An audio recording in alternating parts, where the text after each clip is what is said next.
July 19th, 1943. A date that should have been impossible. Because for centuries, there was one rule carved into the mind of every European power, every diplomat, every military strategist. You do not bomb the Eternal City. For centuries, that was the rule. Not written in any treaty, not codified in any military manual, but understood across empires and nations. You do not drop explosives on the city that housed the Vatican, the heart of Western Christianity, a place filled not with armies, but with pilgrims. Generals repeated it. Diplomats swore by it. Even aviators, men trained to rain steel from the sky, carried an unspoken belief: Rome was off limits. Think about what that meant. In a war that burned Shanghai, flattened Warsaw, and buried Rotterdam beneath rubble, one city, one ancient city, supposedly stood above the firestorm. The Vatican trusted this rule. Pope Pius XII trusted it. The citizens of Rome trusted it, and the Allies, for 2.5 years, respected it.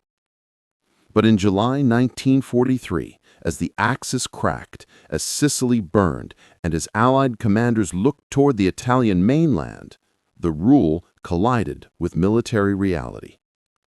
And on a hot Roman afternoon, when the first sirens wailed over the Tiber, one man, an engineer-turned-volunteer named Paolo Caccia Dominioni, would discover what it meant when an unbreakable rule finally shattered. Because in 1943, the sky over Rome opened, and everything changed. Paolo Caccia Dominioni is 39 years old. Tall, slender, soft-spoken, the son of an aristocratic Lombard family. A trained engineer, a veteran of North Africa, a man shaped by war and disgusted by its waste. He had returned to Rome months before the summer of 1943 and taken an unusual role, coordinating civil defense volunteers inside Vatican City, training priests, monks, and elderly employees, men who had never held a rifle, to act as first responders if Rome ever came under attack. To him, the job felt symbolic, almost ceremonial, because Rome wasn't supposed to be bombed. But Italy in 1943 is collapsing.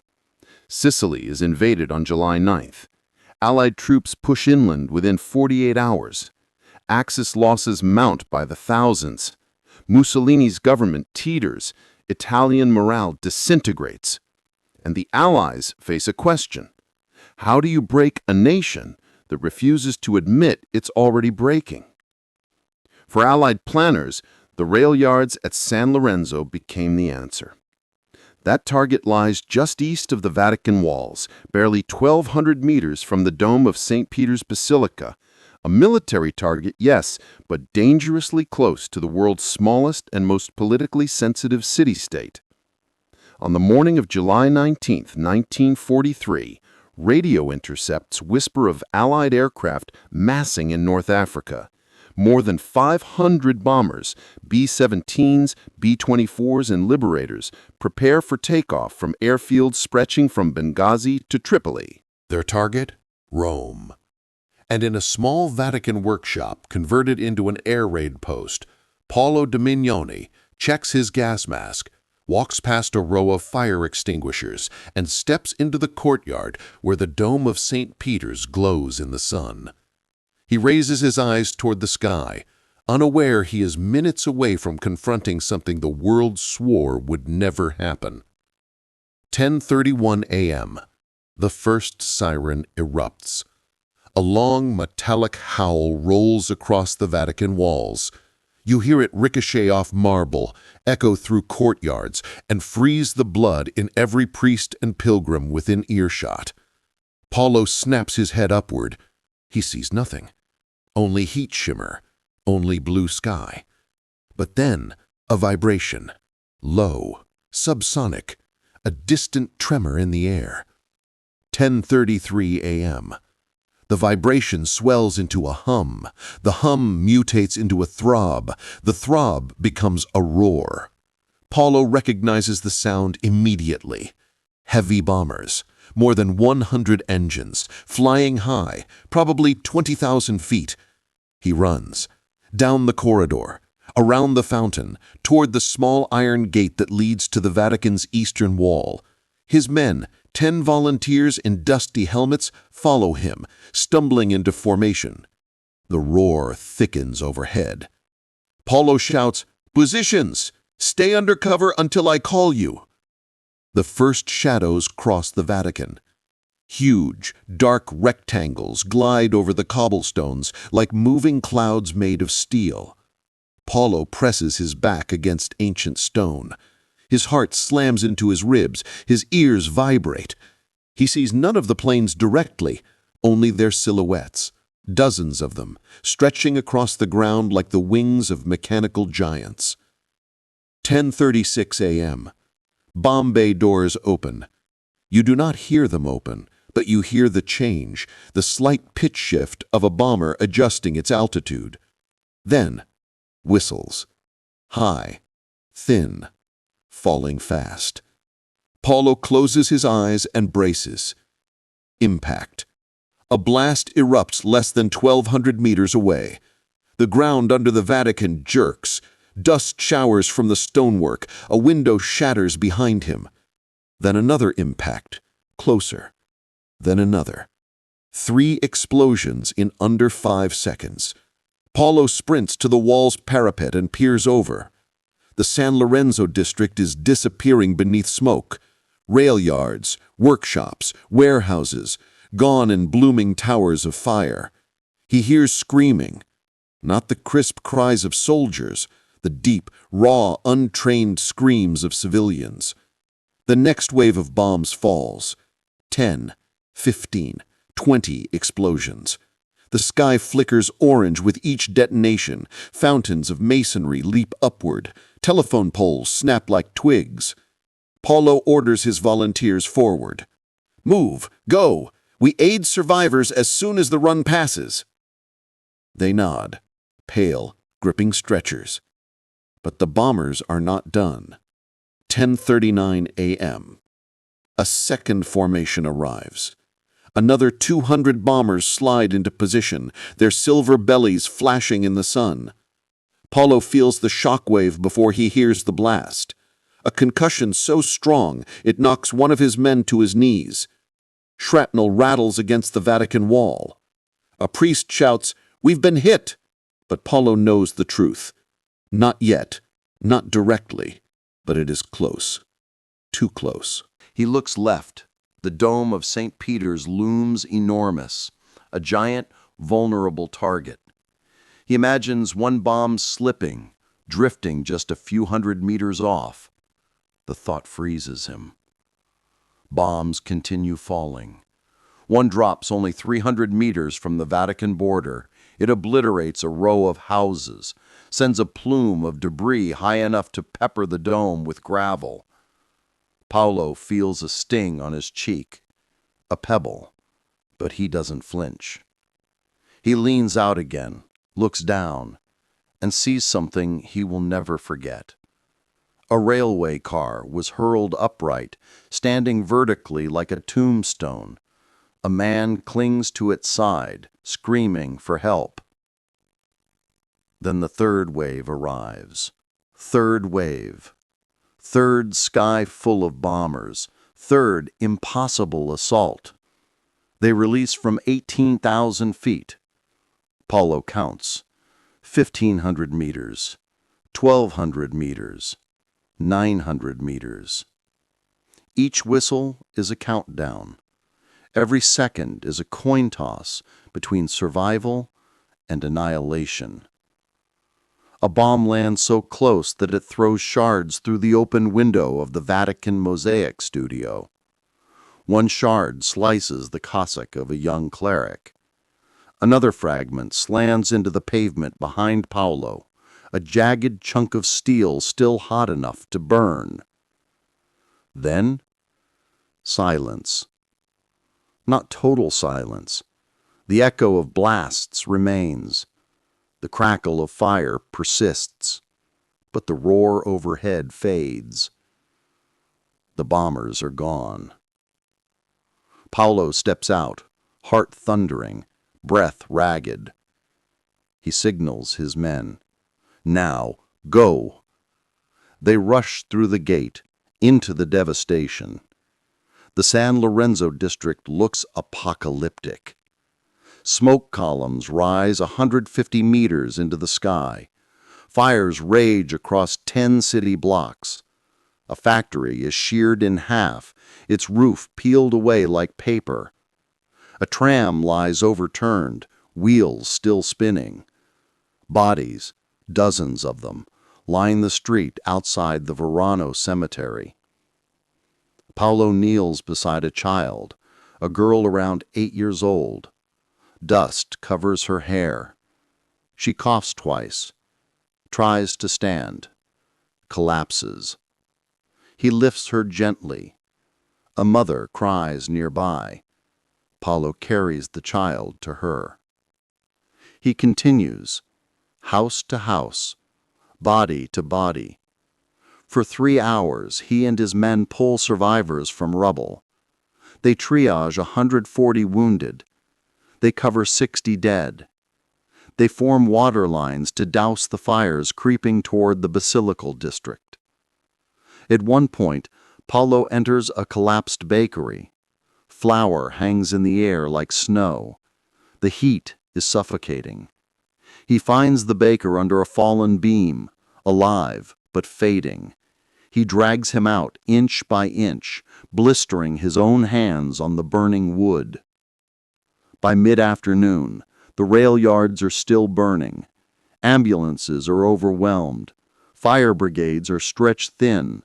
Rome reels from its first bombing in history. And then, as Paolo wipes soot from his face, he hears it. A murmur spreading through the crowds. A rumor. A question. What will the Vatican say? What will the Pope say? Because the rule is broken now. Everyone knows it. The eternal city is no longer untouchable. And somewhere behind the Vatican walls, Pope Pius XII prepares to respond. If you find this kind of forgotten history as fascinating as we do, we'd be honored if you'd hit that subscribe button. We believe these stories of courage, sacrifice, and human resilience deserve to be told, and by subscribing, you help ensure they aren't forgotten. The morning of July 19, 1943, began like so many others in wartime Rome. Tense, uncertain, stretched between hope and dread. The summer heat pressed down on the city, heavy and breathless, yet the streets buzzed with the stubborn rhythms of life. Vendors opened stalls, mothers fetched water, priests moved quietly through neighborhoods offering comfort where comfort was scarce. The war felt close, but not close enough to stop the Romans from trying to live. Still, something different lingered in the air. Witnesses would later say they felt it, a strange stillness, an unease that rippled through the markets and alleyways. Even the birds seemed to circle restlessly above the city as though anticipating the storm. At 11:03 a.m., the sirens began. Their mechanical wails sliced through the heat, rising and falling like the cry of a wounded animal. People paused. Some ran. Some hesitated, as if unsure whether this was yet another false alarm. They had lived through so many warnings, so many nights of fear, that the mind struggled to believe the danger was real until it was too late. Minutes later, the sky opened. The formation of Allied bombers appeared first as distant dots, tiny specks against a cloudless sky, but they grew rapidly, darkening the sun in a slow, terrible crawl. The roar of engines followed, an overwhelming thunder that vibrated through stone walls and human bones alike. Rome had never heard a sound like it. Then came the bombs. Not one, not a handful, hundreds. They fell in waves, a mechanical rain designed not to break buildings, but to break belief. Belief in safety, in neutrality, in the promise that ancient Rome might be spared the full brutality of the modern world. The district of San Lorenzo took the first impact. The ground erupted. Houses split open. Market stalls were shredded into splinters. The basilica, centuries old, trembled as though the earth beneath it were groaning. Dust clouds rose like volcanic plumes, darkening the sun, turning midday into twilight. People clawed through rubble, searching for loved ones whose cries grew softer beneath the weight of collapsing stone. Across the city, chaos unfolded in jagged bursts. Streetcars derailed. Fires ignited where fuel stores exploded. Hospitals overflowed within minutes, sending nuns and nurses running across courtyards with torn sheets in place of bandages. The wounded lay on steps, in doorways, under shattered archways. Rome, the eternal city, felt frighteningly fragile. And yet, amid destruction, Rome did what it had always done. It endured. Civilians formed human chains to pull survivors from debris. Priests ventured into burning buildings to retrieve the trapped and the dying. Parents shielded children with their bodies, turning their own fear into protection. As the final bomb fell, a profound silence swept across the city. Not peace, but a stunned void. The kind of silence that follows a scream. The bombing lasted just over 2 hours, but in those hours, Rome changed forever. The eternal city had been thrust brutally into the modern age of war. The myth of immunity was gone, replaced by a harsh truth. No city, no matter how sacred or historic, could escape the machinery of total conflict. And yet beneath the ruins, Rome still breathed. It always had. It always would. Let me know if you'd like Acts V or VI expanded for continuity, or if you want more sensory detail, dialogue, or character perspectives. Paolo Caccia Dominioni continued serving through the chaos that followed. After the war, he returned to North Africa, where he spent years recovering and identifying the dead of the Battle of El Alamein, giving names to the lost and dignity to the forgotten, a mission of compassion that defined his life. He died in 1992, at the age of 88. Many of the Vatican volunteers who worked with him that day were older men, some in their 50s, some in their 60s, and for many, July 19th was the only time they ever faced true combat conditions. Their names rarely appear in history books, but they bore witness to a moment when one of the oldest rules of war was broken over their heads. To this day, the Vatican still displays fragments of bomb shrapnel recovered inside its walls, a reminder that even the holiest ground can tremble under the weight of war. And Rome survived, bruised, scarred, shaken, but standing. This story matters now because the idea of protected cities, of rules that war supposedly won't break, remains fragile. History teaches that assumptions are not armor, only choices are. And on that July afternoon, men like Paolo chose to save, to carry, to risk, to run toward danger, because civilians had no one else. If this story moved you, please hit that like button. Every click tells the algorithm this piece of history is worth remembering. We're dedicated to rescuing forgotten stories from the archives. If you want to join us on this mission, please subscribe and turn on notifications. Where are you watching from? drop a comment with your city or state, and tell us if someone in your family served. Thank you for ensuring that Paolo Caccia Dominioni and the dozens of Vatican volunteers who braved the fires of San Lorenzo do not disappear into silence. They deserve to be remembered.